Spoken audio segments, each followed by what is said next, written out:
पटवर्धन आपल्यासोबत बोलण्यासाठी जोडले गेलेले आहेत। अभयजी नमस्कार। आपण पाहू शकतोय मोठी बातमी आहे, तेजस विमान एअर शो दरम्यान कोसळलेलं आहे।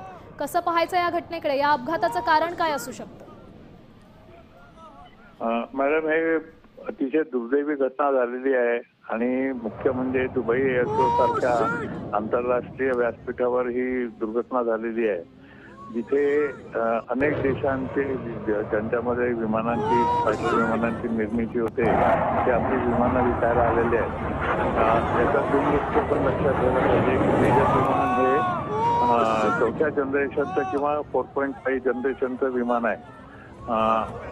आपली तुलना F-35 किंवा रॅपियर किंवा Su-57 या विमानांची होऊ शकत नाही, पण चायनाच्या J-10, J-15 या विमानांची आपली मात्र तुलना होऊ शकते।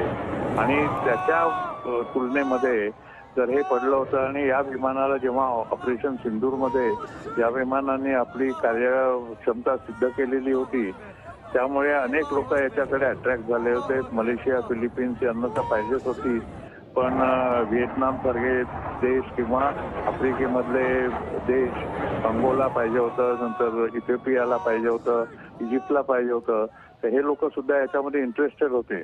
अर्थात याचा फारसा परिणाम होणार नाही, कारण एकच विमान गेलेलं आहे। याच्या आधी सुद्धा एअर शो मध्ये रशियाची विमानं पडलेली आहेत, अमेरिकेची विमानं पडलेली आहेत, त्यामुळे फारसं हे नाही आहे। पण कारण जे काही चित्र दिसतात आहेत टीव्हीवर, ते म्हणजे साधारण जमिनीपासून 400 ते 500 फुटावर एरोबॅटिक्स करत असताना एरोबॅटिक्स मधनं बाहेर आलं आणि एकदम दगडासारखं खाली आलं। त्याच्यामध्ये धूर नव्हता, काही नव्हता, त्याच्यामुळे आतमध्ये काही त्याचा बॉम्ब ब्लास्ट वगैरे होऊन ते उडण्याचा काही चान्स नाही आहे। पण जर पडलं असेल तर कदाचित त्याचे ऐन वेळेला कंट्रोल सिस्टीम जॅम झाली असेल, आणि जॅम होण्याचं कारण म्हणजे त्याचे जे काही कंट्रोल पॅनेल्स आहेत ते खालनं जॅम केले असतील कोणीतरी, एवढीच फक्त याच्यामध्ये होऊ शकते। अर्थात जे काही त्याचा आहे ब्लॅक बॉक्स मिळाल्याच्या नंतर किंवा त्याचे जे पार्ट्स मिळतील त्याच्यानंतर एअरफोर्स जेव्हा कोर्ट ऑफ इन्क्वायरी करेल त्याच्यातनं डिटेल रिपोर्ट बाहेर येतील। पटीचं भारतीय लढाऊ विमानांपैकीचं अत्यंत महत्त्वाचं असं तेजसकडे पाहिलं जातं, त्यामुळे सध्या एअर शो दरम्यान हा अपघात झालाय, कसं पाहायचं? एअर शो मध्ये हा अपघात झाल्यामुळे आपल्या आत्मनिर्भर भारत आणि तेजस विमान निर्मितीला धक्का बसेल, पण तो फारसा बसणार नाही, कारण आपली जवळपास 20 ते 22 विमानं तिथे गेलेली आहेत। त्याच्यापैकी फक्त एकच एअर क्रॅश झालेला आहे। प्रत्येक एअर शो मध्ये साधारण एखादं एअर क्रॅश होतं। आधी आपल्याला माहिती असेल की बंगलोर एअर शो झाला होता काही वर्षापूर्वी, तिथे इंग्लंडचं विमान असंच कोसळलं होतं।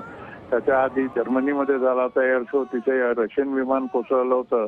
तर हे अपघात होत असतात, पण आपल्याला हा फार मोठा अपघात वाटतोय, कारण तेजसवर आपली सगळी भिस्त आहे, दारोमदार आहे।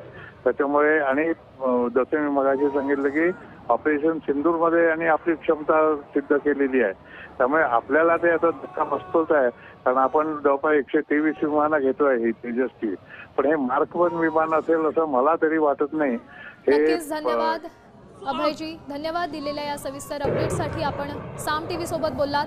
मोठी बातमी पाहतोय आपण, दुबई एअर शो दरम्यान तेजस विमान कोसळलेलं आहे।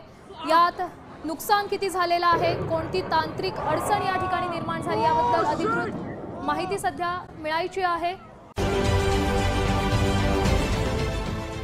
देश विदेशातील प्रत्येक घडामोडींचे लाईव्ह अपडेट मिळवण्यासाठी आता साम टीव्हीच्या सर्व सोशल मीडिया प्लॅटफॉर्मला लाईक, फॉलो आणि सबस्क्राईब करा।